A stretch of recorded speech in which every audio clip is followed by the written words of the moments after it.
All right, so this presentation is going to focus on the folk and popular culture aspects of your final. To begin with, you're going to need to be familiar with these words. I'm going to get into them a little bit during this presentation, but you're going to need to look them up yourself and familiarize yourself with what these words and terms mean. Okay, so first we're going to look at where folk and popular cultures originate and how they diffuse. Um, Folk culture originates from events in daily life, so tradition or customs. They develop over time. All right, so and also small homogenous groups create folk culture, and what that means is homogenous groups are groups that lack diversity. So a lot of Eastern states, Eastern Asian or Asian states, are homogenous groups of people. They have uh, a singular culture, so to speak. Also, so folk culture spreads more slowly than popular culture, and it is spread primarily through relocation diffusion. And what does that mean? Well, if you go to Linden, what do you see? You see tons of Dutch things. You see the Dutch culture represented everywhere. Windmills, wooden shoes, and that's because a lot of people moved here, immigrated here, and brought their culture with them. Relocation diffusion. You're going to need to remember that for the test. So, large heterogeneous groups or diverse groups create popular culture, and they're more prevalent in developed countries as well because you have more money in developed people have more money in developed countries. They have more free time, expendable income, and if you look at what a lot of popular culture is, it's goods and things you buy and spend money on. Okay, so America is an example of a heterogeneous group of people. We are very diverse. Okay, so and modern transportation and communication is really what has helped diffuse popular culture across the globe. Um, and remember, diffuse is spread. You have YouTube, you have the internet just in general. You can spread any idea instantly to almost anybody around the world if you have internet access. So, fashion, anything. I mean, it's kind of sad that this is what popular culture looks like, but fortunately, that's what it is, and it spreads rapidly. Okay, so back to folk culture. Folk culture develops over time and originates from events in daily life.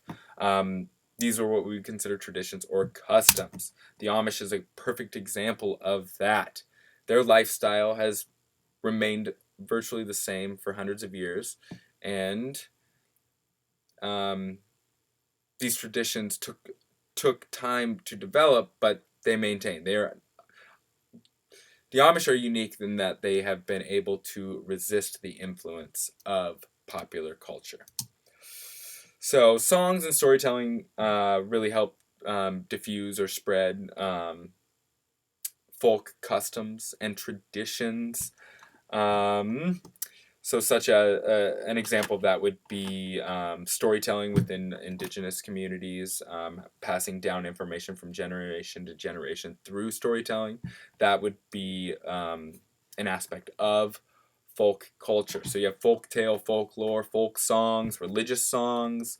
These would all be within that category. The Gulf Stream water. This is Willie Guthrie, and he's probably America's most well-known folk singer. Listen to him for a second. This land is your land, and this land is my land. From California to the New York Island. So, as you can tell, it's not very poppy at all. It's and it refers to your surroundings, to the nature, to everyday things or aspects of your life that are more or that are less material based.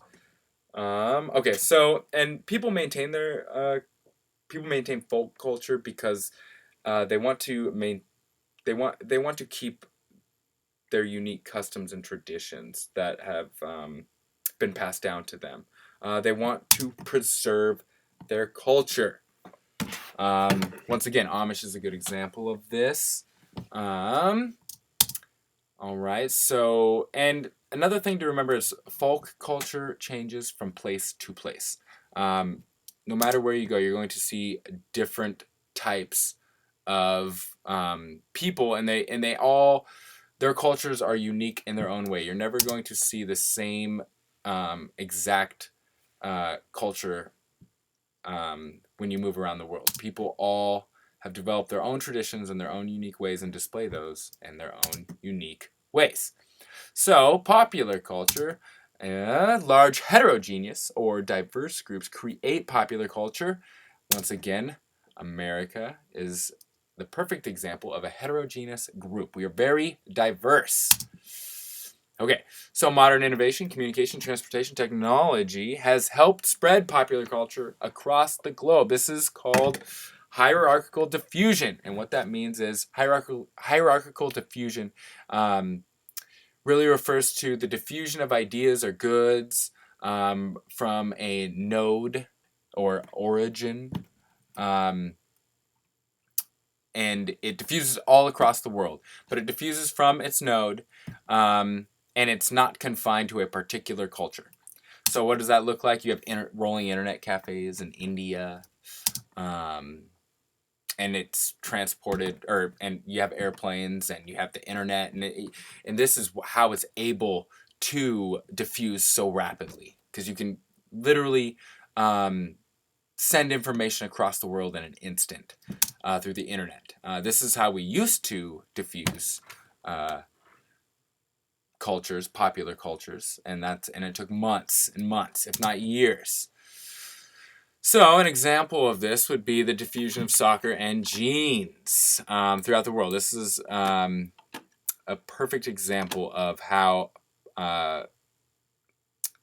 how popular culture can spread rapidly. You have people in Africa wearing jeans, people in America, people in Asia, everywhere. Everyone everywhere wears jeans. And then you have soccer. It used to be a sport where only a few people or a few countries or cultures participated in. However, now with the World Cup, you see countries everywhere throughout the world that have or participate in soccer. So, popular culture frequently changes. It is subject to fads and the immediate interest of the people. So, what does that mean? This is what that means. This is popular culture.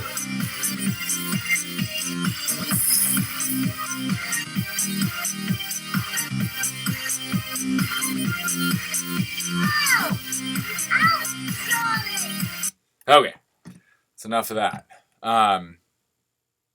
Things that go viral. That is an example of popular culture. All right, so remember this: folk culture changes from place to place. It changes with every unique group of people. Whereas popular culture changes from time to time. I mean, it can change from day to day, month to month, week to week, week to week, month to month, year to year. So you're going to need to know that for the test. Folk culture changes from place to place, whereas popular culture changes from time to time. All right. So why does popular culture pose a problem? Really, it's not popular culture that poses the problem, but it's the diffusion of it across the globe. And what that looks like is, popular culture does not pay any attention and is not responsive to the diversity of local environments. So what that means is a perfect example of that would be Walmart coming in to a small community and replacing ma and pop stores. You have popular culture replacing folk culture. On the left here, you have, or both of these pictures are of the same Amish brother and sister. And the Amish go through a phase when they're, I think, 16. I think it's called Rumspa, where they're allowed to explore the world. And on the right here, you see these nice, good little Amish kids exploring the real world. They are exploring pop culture. Okay, so also pop culture can really co-opt things from folk culture. Can take things. Yoga is a perfect example. Yoga is everywhere now. It's a huge fad, whereas it used to be reserved for the only people who practiced it were um, people in the Eastern world, and it was meant for religious purposes. So, because of its appeal and ability to spread, pop culture creates a uniform landscapes, whereas folk culture is diverse across landscapes. Because it is often confined within specific areas or within certain ethnic groups. So, what does this exactly mean? Well, this is what pop culture looks like. You have KFC in Asia. You have KFC in the Middle East. You have KFC in Russia. So you have one restaurant that diffused from its original note of innovation, America, and it is now everywhere throughout the world. You'll see that with fast food, jeans, and soccer, like I already said. Um, so yeah, just remember that it spreads throughout the world and creates a more, you know, these countries become less diverse when fast food uh, becomes part of their daily lives or becomes ubiquitous within that country. So, also, materialism and consumerism are a byproduct of popular culture, and this can really affect the environment. And what that means is, so popular culture is, you know, it a lot of it has to do with consumption of materials and goods. And so you have water bottles, you have CDs, you have all this stuff. Folk culture usually is more respectful of the environmental surroundings, whereas popular culture pays no attention to that. And so you see like garbage patches in the middle of the Pacific Ocean. Okay, so that is it for the folk and popular culture aspect of your final. Let me know if you have any questions.